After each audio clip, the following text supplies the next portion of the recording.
Assalamualaikum dan selamat sejahtera kepada warga kerja. Dalam siri video Lessons Learned kali ini, kami nak kongsi dengan anda mengenai tragedi kebocoran bahan kimia toksik yang berlaku di Seveso, Itali pada tahun 1976. Jom kita tengok apa cerita dia. It happened in the town of Seveso, just over the border from Switzerland and only 15 miles from Italy's largest industrial city, Milan. This is the Swiss-owned factory, a subsidiary of the Hoffmann La Roche Group, from which the poison escaped. Tragedi Seveso adalah satu bencana industri yang teruk dalam sejarah yang berlaku pada 10 Julai 1976 di Seveso, Itali. Kejadian ni dia berpunca daripada pelepasan tidak sengaja bahan kimia beracun dioksin atau short form dia adalah TCDD, 2,3,7,8 tetrachlorodibenzopidioksin dari sebuah kilang kimia milik Meda Chemical Industries Joint Stock Company atau dalam short term bahasa Italinya ICMESA. Walaupun tiada kematian serta-merta yang direkodkan, namun ia memberikan kesan kesihatan kepada beribu-ribu penduduk yang terjejas, dan bencana ini akhirnya dia membawa kepada perubahan besar dalam peraturan keselamatan bahan kimia di seluruh Eropah. Seveso gained the fame it would rather have avoided when this factory accidentally released 4.5 pounds of dioxin in a cloud of chemicals last July. Hundreds of families were told to leave their homes. At that time, the evacuation was done at emergency speed and people left with what belongings they could transport.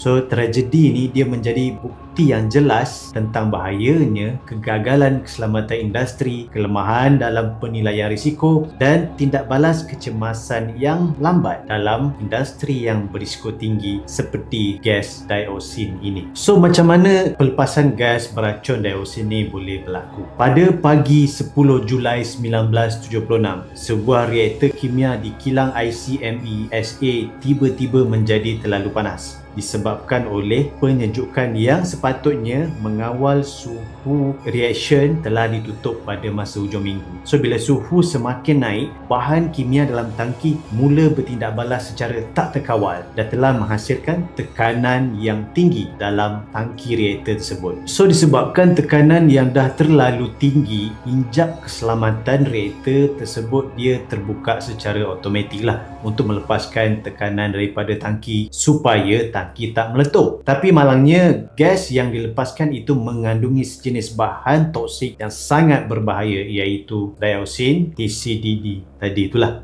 Apa yang lebih malangnya, gas toksik ini dia tidak berbau dan tidak berwarna. Jadi ramai tidak sedar yang ia dah tersebar. Toxic cloud dioksin ni dia ditiup angin dan telah meliputi kawasan sekitar termasuk bandar Seveso dan kampung-kampung berhampiran tanpa sebarang letupan atau amaran awal. Kesan dia baru mula dirasai beberapa hari selepas itu.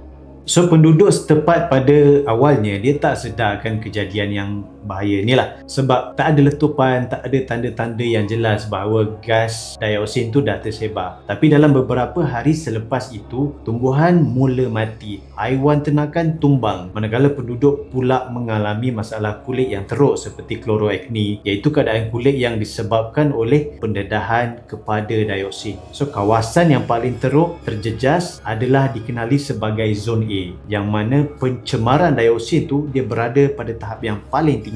So, akibatnya ribuan penduduk terpaksa dipindahkan dan mereka yang terjejas perlu dipantau kesihatan mereka dalam jangka masa yang panjang. So, apa kesan tragedi ini sebenarnya? Tragedi ini dia telah menyebabkan lebih daripada 37 orang terdedah kepada dioksin dengan hampir 3,000 individu mengalami penyakit kulit yang serius. Kesan paling ketara ialah kloroakni lah, iaitu penyakit kulit yang menyebabkan bintik bernanah dan luka teruk pada muka dan badan. Selain itu juga ramai penduduk mengalami mual, kerosakan hati dan juga masalah pernafasan. Dalam pada itu juga, long term research yang telah dijalankan menunjukkan bahawa pendedahan kepada dioksin boleh meningkatkan risiko kanser, gangguan kesuburan dan juga melemahkan sistem imunisasi badan. Tambahan pula, tragedi ini dia menyebabkan lebih daripada 80,000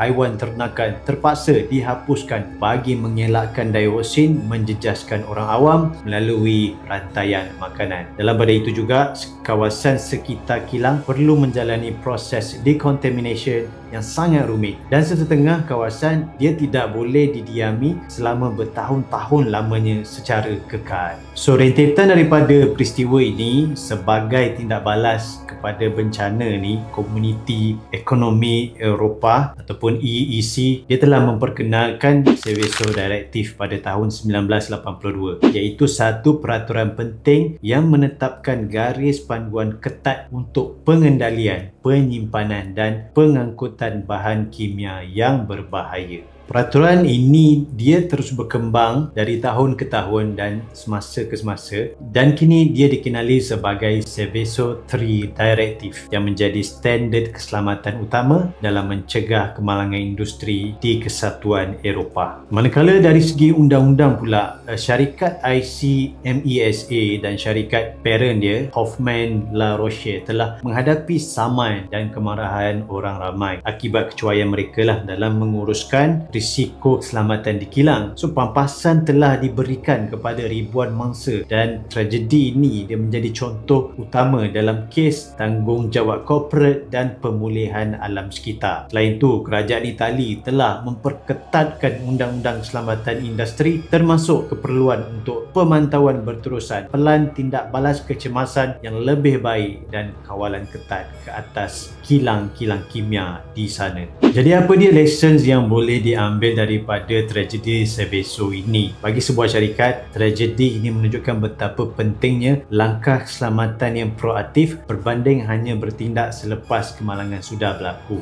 Industri yang mana mengendalikan bahan kimia berbahaya mesti memastikan pemantauan yang ketat terhadap peralatan, penyelenggaraan berkala dan sistem pengesanan awal bagi mengelakkan tindak balas kimia yang tidak terkawal. Pekerja perlu diberi latihan bagaimana cara yang betul dan tepat untuk mengendalikan bahan kimia dengan selamat, mengikut prosedur yang betul. Perlu dilatih prosedur kecemasan, perlu dilatih penggunaan alat pelindung diri PPE, dan paling penting sentiasa menjalankan penilaian risiko terhadap setiap rancangan proses kerja yang ingin dilakukan. Selain itu, tragedi Seveso ini juga menunjukkan betapa seriusnya pencemaran alam sekitar dalam jangka masa panjang jika ia telah dicemari bahan kimia yang berbahaya. So, dioxin yang dilepaskan masih lagi kekal dalam alam sekitar bertahun-tahun lamanya selepas kejadian itu